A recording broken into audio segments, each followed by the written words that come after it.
Dans un petit village africain, baigné par la lueur tamisée de la lune, résidait une jeune fille nommée Isoken.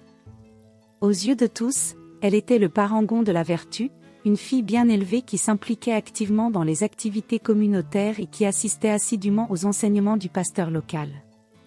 Au village, Isoken était l'incarnation même de la jeunesse vertueuse et respectueuse des traditions. Son image de fille modèle était louée par les aînés du village comme un exemple à suivre pour les générations futures. Elle était admirée pour sa piété, sa gentillesse.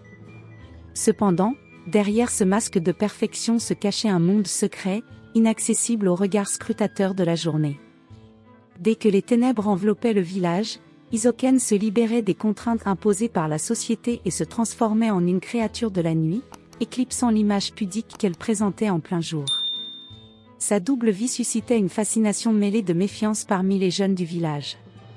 Certains l'enviaient pour sa liberté apparente, tandis que d'autres la jugeaient secrètement pour son manque de conformité aux normes sociales rigides. Elle était devenue le sujet de nombreuses discussions entre les jeunes du village, chacun y allant de sa propre interprétation de ses actes nocturnes. Certains la prenaient pour exemple, admirant son audace et sa capacité à braver les interdits, tandis que d'autres la pointaient du doigt, la considérant comme une déviance à éradiquer. Mais pour Isoken, cette dualité était un fardeau à porter, une lutte intérieure entre le désir d'être elle-même et la pression écrasante de se conformer aux attentes de sa communauté. Dans l'obscurité épaisse de la nuit africaine, chaque pas d'Isoken était empreint d'une tension palpable, un mélange d'excitation et de peur. Le village dormait paisiblement alors qu'elle s'éclipsait discrètement de sa maison, laissant derrière elle les rues tranquilles et les regards endormis. Sa démarche était silencieuse, ses pas effacés par le mystère de l'obscurité. Les rendez-vous clandestins étaient son refuge, son oasis de liberté dans un monde façonné par les conventions et les jugements de la société. Dans ces nuits, elle rencontrait plusieurs hommes, chacun représentant une échappatoire différente à sa vie apparemment parfaite. Mais parmi eux, il y avait le pasteur, l'homme respecté de tous, dont la présence dans ses escapades secrètes ajoutait un piquant dangereux à leur liaison. C'était son secret le mieux gardé, jusqu'à ce qu'une nuit, le fils du pasteur, nommé Tunde, les surprenne en flagrant délit. Ce soir-là, alors qu'elle se trouvait dans les bras du pasteur, ils furent pris au dépourvu par la présence inattendue de Tunde. Son visage se figea dans une expression de stupeur mêlée de choc. Isoken sentit son cœur manquer un battement alors que la réalité de son double jeu était exposée à la lumière crue de la vérité. Tunde commença à leur menacer de révéler leurs péchés, alors Isoken et le pasteur le supplièrent de garder le silence.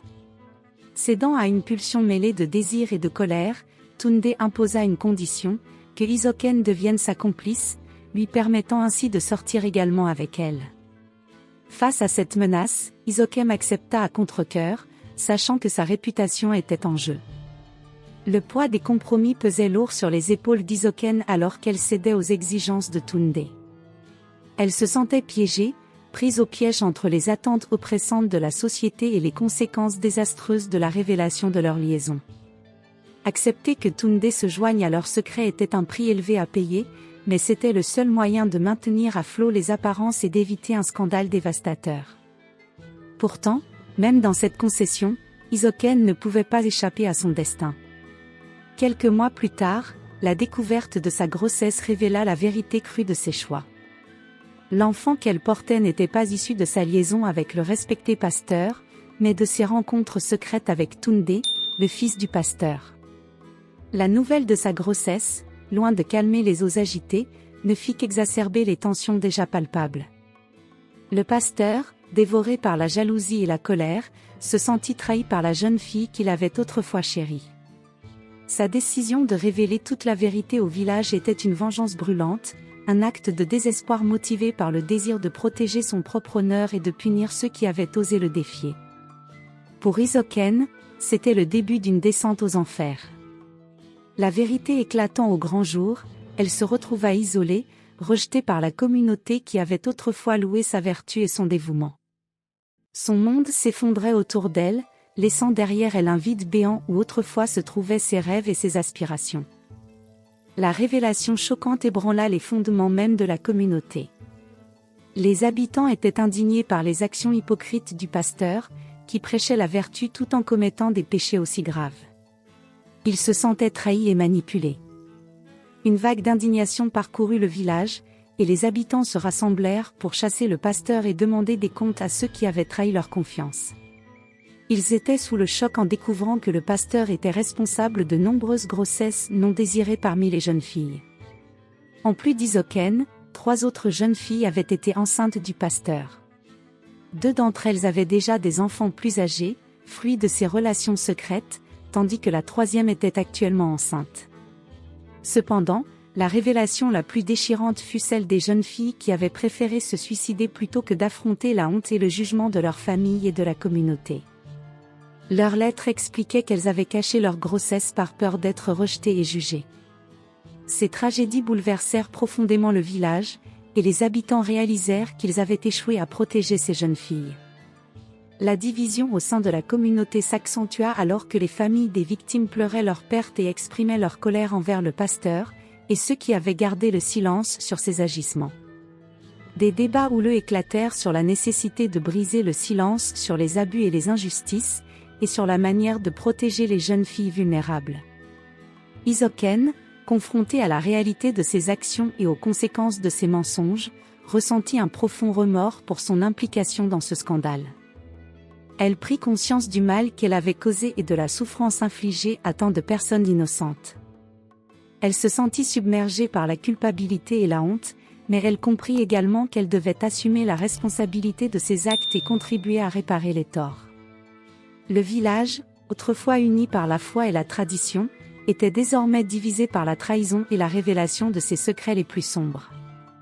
Mais au milieu de cette tourmente, une lueur d'espoir émergea alors que la communauté commença à se rassembler pour soutenir les victimes, réformer ses traditions et reconstruire sa confiance.